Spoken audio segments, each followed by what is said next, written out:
Дами и господа, при нас вече в студиото Бойко Борисов, кореспондент на Агенция АНА.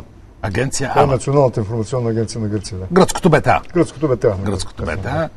Господин Ангелов, икономист, и Христос Морутис, който е инвеститор и бизнесмен в България. Живеете отдавна тук, нали така? От 99-та, да. 99-та. Имам и един блог. Блог? Пише на български, да. Охо, и на български пишете. Браво! Но да видим какво се случва в Гърция, защото като че ли проблемите не се решават, се задълбочават. Нека да си припомним. На деветия ден от масовите протести в Гърция група демонстранти презеха сградата на Министерството на финансите в Атина. Те разпънаха огромен плакат от покрива, който закрива пететажната фасада и призовава за обща стачка. Символичният протест става в момент, когато експерти на Европейския съюз, Европейската централна банка и Международният валутен фонд приключват прегледа на състоянието на гръцката икономика и прилагането на реформите, договорени в замяна на спасителния заем на стойност 110 милиарда евро. Финансовите министри на еврозоната изчислиха, че за да запази Гърция своята платежоспособност през следващите 2 години, ще са и необходими по 30 милиарда евро на година. Тези средства са извън договорения миналата година спасителен пакет. Във всички случаи част от парите ще дойдат от данъкоплатците от големите икономики в Европа. В същото време южната ни съседка се съгласи да увеличи с още 1 милиард и 600 милиона евро планираните съкращения през тази година, които възлизаха на близо 5 милиарда евро.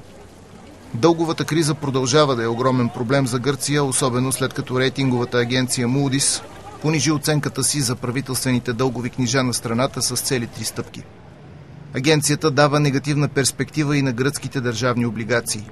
Според Moody's, вероятността Атина да спре да погасява задълженията си на време е вече около 50%. Разглеждаме Гърция първо, защото ни гори плевнята на съседа до вратата ни, и второ, защото може би е показателен поучителен случай. На мен ми се струва, че това, което виждаме в Гърция, всъщност не е просто финансова криза, на изпитание са поставени 2 стълба на Европейския съюз.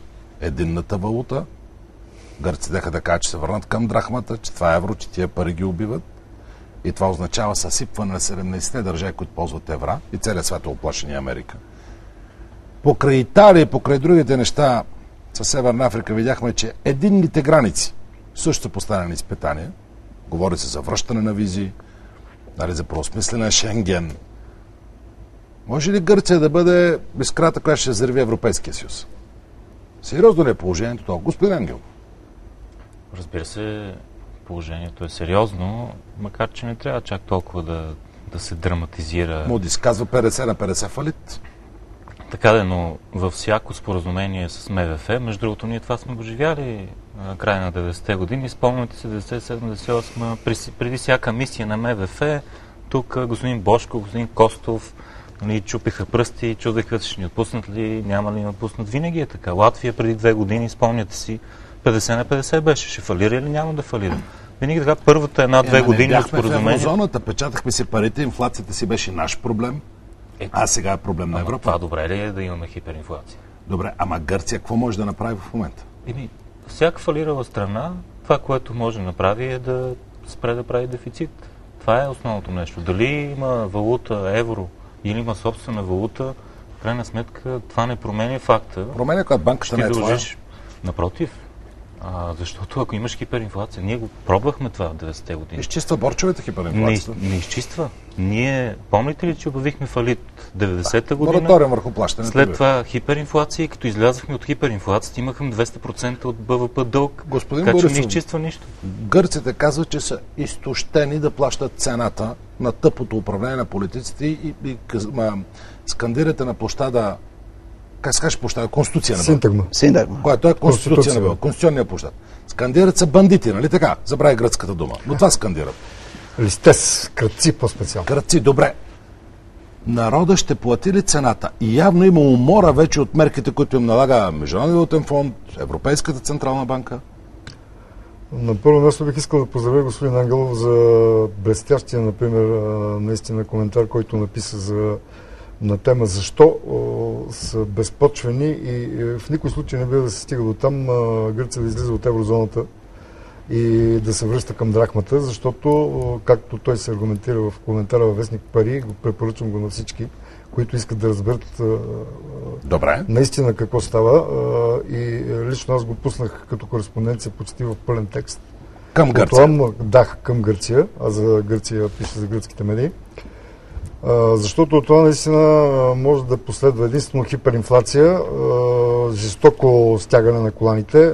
Сиреч Гърция не само, че няма да се оттърве от МВФ и от Европейския съюз, както сполучливо пише господин Ангел. Ама вие го цитирате, той е до вас, така че той може да каже това. Цитирам го. Той всъщност каза същината на това, което пише в Вестник Пари. Там просто го пише по... Нека да дадем думата на господин Морутис. Единият ви брат, не знам, зрителите не знаят, но нека да кажа, единият ви брат е в нея демократия, нали така, десницата, а другият ви брат е профсъюзен лидер. Нямам друг брат. Моя син просто беше от тия хора, които организираха... Сина ви е организатор на протести, а брат ви е десничар, така ли? Чичото и племенника как се разбират? Не знам, нямам идея, наистина. Добре, той го организира с два момчета. Те са в опозиция в Гърция. Те не правят мерките. Те левите правят мерките в Гърция. Казвайки това, да, наистина, левите правят мерките, казва, че Папандреou пада, че в момента няма да спечели изборите, че на ниски нива. Но, наблюдаваме интересен процес. Вече разделението не е леви-десни, не е даже профсъюзи, да речем, партии. Разделението между млади и стари, между хора, които искат да понесат така живота и двете партии не смеят да гъкнат. Как гърците виждат живота си от тук нататък? Още съкращения искат Международния валутен фонд, още урязване на заплати и работи. Гърците го виждат зле, обаче не знаят защо. Не разбират, че за 30 години бяха на един купон и сега трябва да платят цената. Защото когато си на един купон, заедно с партиите, не само защото партии са кръци и така, профсъюзи всичките, когато си на един такъв купон и ти си част от този купон, хората, добре, семейства... господин Морут, вярно ли, че получавате 15 заплата в Гърция, че имат по 50 дена отпуски? Да, 14 заплати и на някакви места, например в гръцки парламент, където работят 6000 човека, на гръцки парламент 6000 човека, 6000 човека персонал. 16 заплати. 16. Гръцкия парламент има 6000 човека персонал, не броим депутатите. Не, само персонал. И получават 16-та заплата. 16 заплати. Добре, а колко е отпуската в Гърция? Отпуската официално е 30 дена, мисля 30 дена, обаче, който прави 45. Обаче има още много бонуси на държавни служители, които са 1 милион и 100 човека, 1 милион и 100 на една нация на 11 милиона. 10% от хората работят в държавата и работят се заплати, които са 2 до 3 пъти по-голями от частния сектор. Господин Борисов, дългогодишен кореспондент сте. Тези неща не ги виждаха през годините, някой не са ли замисляше? Сега аз бих предложил да избягваме малко от стереотипите, които... Господин Морутовски знае, това не е стереотип. Така е, но аз не бих се съгласил, че с тезата за купона, за гърците, които трошат тъчени по бузукитата 14 заплати, са мързеливи и така нататък.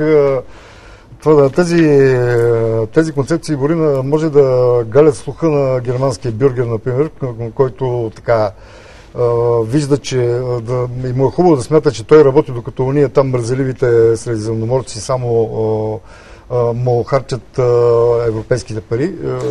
Това разделение, господин Борисов, това разделение между индустриалния работлив север и мързеливия юг вече е факт. От Германия всички на север в Европа казват, докога ще плащаме сметките на Португалия, Испания, Гърция, в юга като не работят да се отправят. Ирландия, Исландия. Добре, Ирландия, Исландия е друга история. Италия пак на юг. Испания. Защо да им плаща сметките Германия, Норвегия и останалите? Тезата за мързеливия север, за мързеливия юг и работливия север, мисля, че и господин Ангелов ще се съгласи с това, е доста така спекулативна, бих казал. Нека да чуем. Все пак ние сме на юг, така че ако приемем, че сме обречени да сме бедни и фалирали, по-добре нищо да не правим. Има южни страни, които се оправят добре, има северни, които не се оправят добре. Така че не е мисъл, вярно е, че по-добре в момента са на север страните. Не говоря за географска. Казвам, защо да плащате не да го плати сметката на други глупови управления? Защо немските да го плати и френските да плащат сметките на гърците? Така, точно. Това е въпросът, че те не искат да плащат сметките. Това, което искат е да им помогнат сами да се оправят. В смисъл, те им дават кредит, който после трябва да се върне. Това е цялата идея. С 5% лихва, между другото. Докато Гърция не иска да поискат някои от кредитодателите, включително и фонд и другите, да приемат загуби върху държавните облигации и бондове. Казват, момчета, няма да платим колкото обещахме. Ами, между другото, това с загубите не е лоша идея, но това трябва да се направи миналата година. Да. В началото, защото сега вече тези спекуланти, които са държали дълга, те са го продали на европейските правителства. Така, и сега всъщност данъкоплатците трябва да поемат загубите. Добре, на този фон питам и вас и господин Марутис, как изглежда България? На фона на Гърция изглеждаме ли икономически стабилни, финансово стабилни? Аз го писах много пъти това, че модела на България, който работи с много нисък дълг, има само 15% дълг. И с растеж върху истински инвестиции, нови работни места, намаляване на безработица и перспективи само на реална сфера. Не знам дали да следите нашите политики, но БСП внася вот на недоверие към ГЕРБ, точно заради това, че расте безработицата, че няма инвестиции. Аз видях вчера статистика, информация показва, че безработица намалява постоянно. До господин Ангелов, според вас България на фона на Гърция правилна политика финансова ли води? България на фона на Гърция, всъщност България според мен е пример за Гърция. Да, защото това, което те минават сега, ние сме го минали преди 15 години. Абсолютно също сме го минали. А кой им беше казал Папандреou или кой друг каза, искате ли като българите да... Те точно като българите сега минават, защото ние имахме голям дълг, имахме голям дефицит, банкова криза, след това икономическа криза. Всички тези проблеми, спомняте си 96-97... че Папандреou е техния Виденов. Това ли казвате? Не казвам, че той е някъде между Виденов и Костов.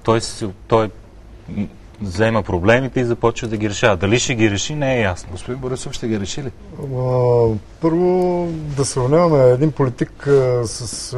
казвам го за шега, за майтап, разбира се. Малко така опростенчески му звучи лично на мене. Естествено, смешка. Сега, в момента в Гърция, за съжаление, така се получава, че си наплаща греховете на бащата. Тези проблеми, които ги спомена и господин Молитис тук, са наследство от държавата, която беше построила, така да се каже, социализма в Европейския съюз. Но той при нас беше наследство от социализма дълга. Този прекалено раздут държавен сектор, аз ще прибавя нещо това, той при нас беше същото. Когато в Гърция човек стане държавен чиновник на постоянен щат, постоянно назначение, това означава, че си е решил проблема веднъж за винаги, защото не мога да вълнат първо на първо. Няма съкръщения. Всички тези неща обаче, всички тези излишества и сега идва време да се премахнат наистина и господин Папандреou показва достатъчно политическа решимост да накара гърците да затегнат коланите. По изречение финално за прогноза. За мен е много важно и всички останали политически партии в Гърция да го подкрепят. Добре, защото идва време ако господин Молитис се прав, че идва време да се плаща сметката не за партито, а за всичко това, което беше построено в Гърция през последните 30 години, които аз следя. Очевидно сметките са раздути много за това построено, защото сега ги плаща. Ще се справи с Гърция с кризата или ще се задълбочи? Това все още е отворен въпрос. Но вчера вечерта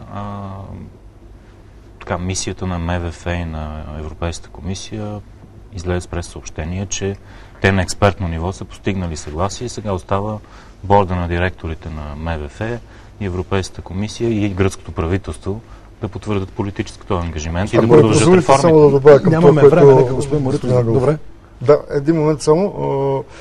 Според съобщението за съответното на гръцкото Министерство на финансите, в него има два важни момента. Едното, че преговорите са завършили положително, което на мен ме навежда на мисълта, че гърците ще вземат още 60 милиарда, които искат едно, ще вземат и 87. 87. И 87, възможно е. Добре. И втория момент е, че правителството е решено да приложи икономическата си програма, която ще бъде внесена, се обсъжда в Министерски съвет, ще бъде внесена в парламент. Значи, мерките ще бъдат приложени, гърците ще ги приемат ли, протестите продължават? Няма как. Няма как ще ги приемат, защото има само един път да може да излезеш от кризата. Няма как. Може да си на протести, обаче няма друг път, освен да решиш тези проблеми сам. С по 30% казва, че са им спаднали доходите и заплатите? Ще паднат още, според мен. Обаче ще паднат, може би, 50% реално, защото Няма как да излезе от В кризата. тези ако не времена, падат. слава Богу, че сме българи, а не гърци, бих казал аз. Да, така е. Добре. Благодаря ви за това участие. Вижте какво остава в предаването.